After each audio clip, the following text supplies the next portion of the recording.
There was an interesting article that I read at Mediaite.com, which is, they cover what's going on in the media stuff. And there was a book that was written by a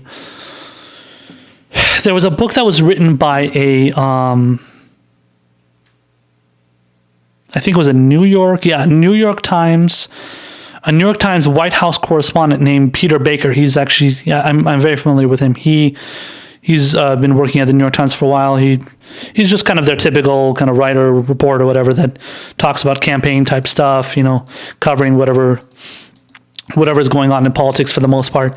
And apparently he wrote a biography called Obama, The Call of History.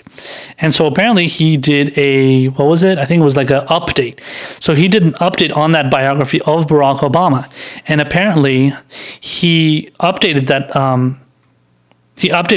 that biography by talking about how Obama was, so the headline says, Obama took 2016 election as personal insult, that's in quotes, blamed Hillary Clinton's, quote, soulless scripted campaign. So that is just, there's no doubt that Hillary Clinton ran a horrible campaign. I mean, she ran a campaign that was totally scripted, totally catering to the, now obviously Obama, I don't think President Obama was this, but totally catering to the elites, catering to her donors, catering to all the people that are, kind of like just like part of like the typical donor class and the super rich and everything. Obama was always part of that club anyway, or at least he was certainly in the majority part of his, of his administration, his 8 years as president. But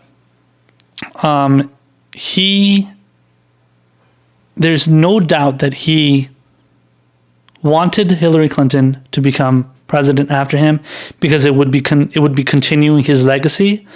But for him to come out and, apparently according to what Peter Baker says, the writer says, the author of this book says that Obama was, and by the way, I don't blame him for being flabbergasted. And does it say flabbergasted here? I don't know. So, yeah, flabbergasted. Well, that's what the article says, not the book. But the book says he took it as a personal insult, and he was, he called her soulless and, the campaign scripted. There's no doubt that he wanted Hillary Clinton to continue what he was doing, and the fact that she couldn't beat a fucking, reality show star buffoon and just an overall fucking idiot and fascist like Trump definitely got under Obama's skin, and he definitely thought she had it in the bag for sure. And the fact that she didn't, man, must have pissed him off to no end. And having to hand over that, that victory to Trump. So basically to hand over the presidency to Trump as he did on the day of the inauguration must have been really, really difficult for Obama. And yeah, I mean, and this is a pretty funny revelation, because when it comes down to it, you would think that Obama would do everything he can to not go after Hillary Clinton, to not go after any kind of Democrats, especially after all this time that, that Trump's been in office, and, all that stuff is kind of, it's done and over with for the most part, as far as like, I'm just saying between Democrats, as far as when it comes to, Hillary not winning and stuff. Like, Democrats are like, oh, we'll just move on now, or just focus on Trump. But apparently, Obama is still commenting on it, but he's commenting on it to like specific authors who want to like write books, but he doesn't, like, there's no way Obama is going to come out and like make the statement, in like an interview or something. Like if he gets interviewed by like, NBC News or ABC News, CNN or something, he's gonna be like, yeah, Hillary Clinton ran a soulless and scripted campaign. He's not going to have the balls to do that. And to a certain extent, I can't blame him, because he knows he would get shitted on big time. Yet somehow when you mention it and then an author or something, reveals it, it's not as bad, I guess. I don't know. I mean, we'll see what happens. This article, apparently this revelation just came out yesterday. So maybe it's, it's something that's going to be, kind of going to be hashed out and dealt with later, kind of in the coming months, in the coming whatever year, however long. But, people might bring it up again and say how, I'm sure a lot of Republicans and right wingers are going to bring it up and say, look how low little Obama thinks of Hillary Clinton. It wouldn't be a surprise for them to definitely exploit that, just like Donald Trump tries to exploit the DNC screwing over Bernie Sanders. Same shit. So people are going to use that to opportunistically call out, to kind of call out certain, the other side.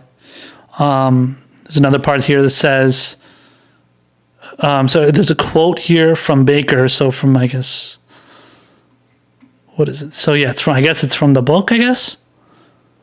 It says, so Obama's flabbergasted the country was going to replace him with a buffoonish showman whose calling cards had been repeated bankruptcies, serial marriages, and racist dog whistles.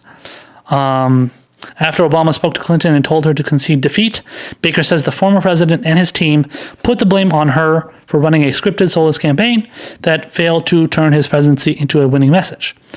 And yeah, that pretty much, it was served on a silver platter there. But at the same time, Obama's presidency wasn't all that great either. So even though his approval numbers were really, really high, he wasn't a great president when it came to policy. And a lot of his policies led to give us Trump, on top of the fact that Hillary then tried to run on what Obama was pushing for, and then we ended up getting Trump. So Hillary basically took Obama's accomplishments or whatever, didn't make it any that much better, and then they weren't all that great to begin with, and then ended up flubbing it, and then losing the election overall to a reality star show buffoon. So reality show star buffoon. But another quote says here, Obama may not have been on the ballot, but it was hard not to see the vote as a personal insult, as he had called it on the campaign trail. Baker writes, "This stings," Obama said. "This hurts." Wow. And then this last part of this article here, it says, the book goes on to describe how Obama tried to maintain a straight face in public after the race, but after meeting his successor at the White House, he went off in front of his former speechwriter Ben Rhodes and seethed that Trump peddles and bullshit. When Rhodes compared Trump to the con men characters from Huckleberry Finn, Obama replied, "Maybe that's the best we can hope for." I don't know anything about Huckleberry Finn, but that's a point well taken, I guess. But yeah, that's for Obama to come out and say that, there's so much truth in that. I totally agree with him. He's totally correct. I wish more Democrats would say stuff like this instead of just cowering to Hillary Clinton and trying to appease her and trying to make her feel good while pushing that bullshit, Russiagate narrative and talking about how, the Russians, stole votes away from voters, and then, they posted fucking, ads on Facebook, and they're responsible for Hillary losing because some people saw some ads that were negative about her, as if Hillary Clinton didn't already have enough material against her that could be used by people. So it was some, a couple of $1,000s used on ads on Facebook, as if every single person saw that. What do you think is the percentage of people that saw ads that were posted on Facebook and on whatever Twitter and stuff that were posted by Russian trolls on those different platforms that actually affected people's votes? I know that never happened to me. I already couldn't stand Hillary Clinton to begin with. I was never going to vote for her to begin with. As far as I know, I don't know. I think I know about one of the supposedly Russian posts or something was a picture of a buff Bernie, and he was standing like this or something, and then he's it's like a coloring of Bernie Sanders with all the gay pride colors. So showing that Bernie Sanders is in favor of gay people. I don't know how that would hurt Hillary, but apparently they said that was one of the ads that was posted by Russian trolls. I don't know what other ones there is out there. I think another one was showing Jesus and Satan arm wrestling or something, and then one person, and then Jesus and Satan were arm wrestling, and then somebody, I don't know, she was showing like, well, are you in favor of Jesus or are you in favor of the devil or something like that?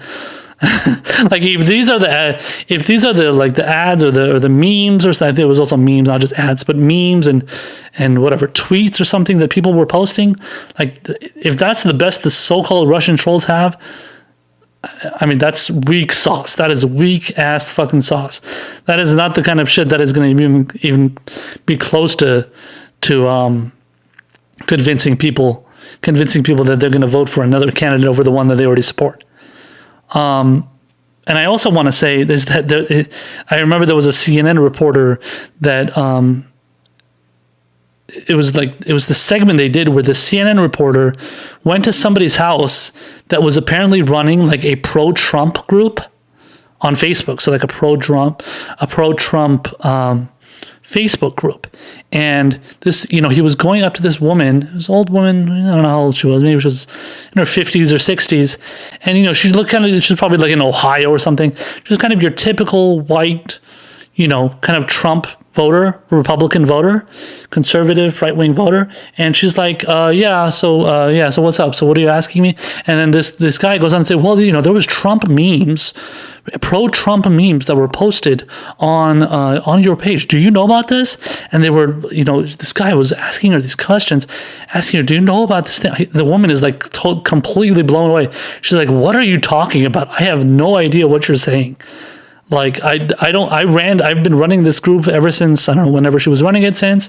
And why would I post Russian memes on my page? It was just one of the most bizarre things I've ever seen. So I just thought that was funny when it came to all that Russiagate stuff and, being anti-Hillary and stuff. So it's like, but that just shows you, it's not so much about being anti-Hillary or being sexist or being not racist because Hillary's white, but being sexist or being whatever, all that, anti-democratic.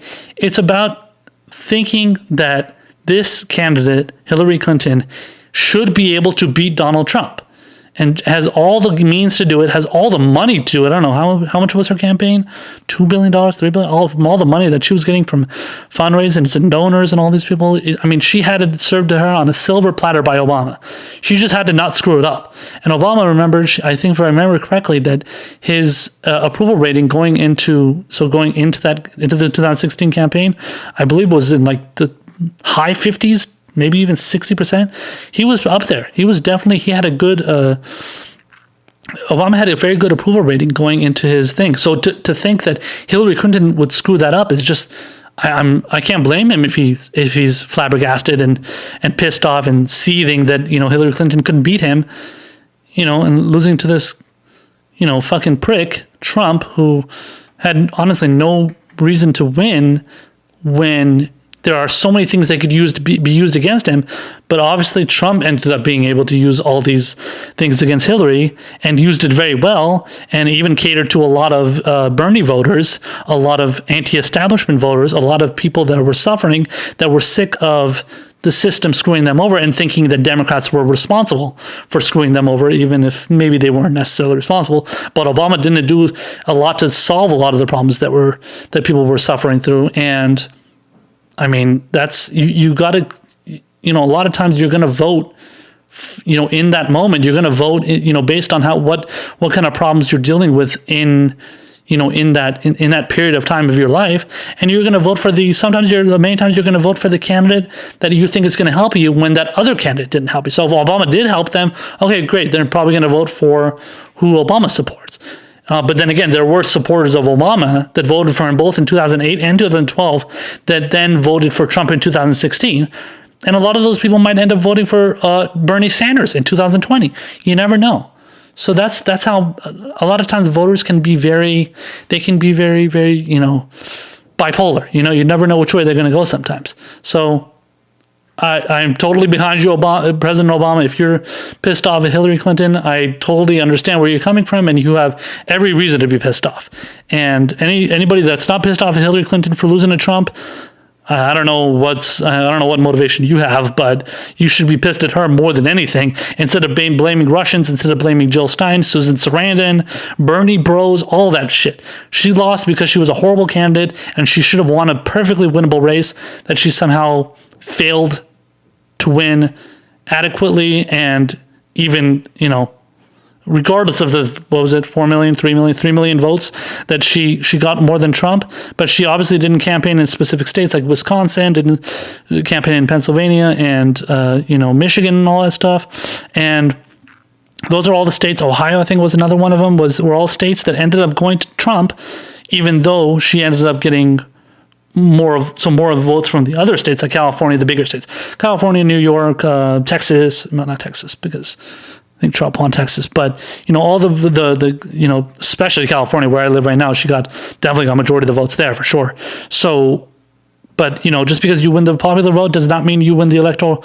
Not mean you win the electoral college does not mean you win the election. She knew that going in. She should have used the strategy that would actually get people to vote for her in the Rust Belt, in those states that she did campaign in the states with big union workers and stuff like that, places where that jobs were sent overseas and stuff. She obviously didn't do that, and she lost. And that's what you get.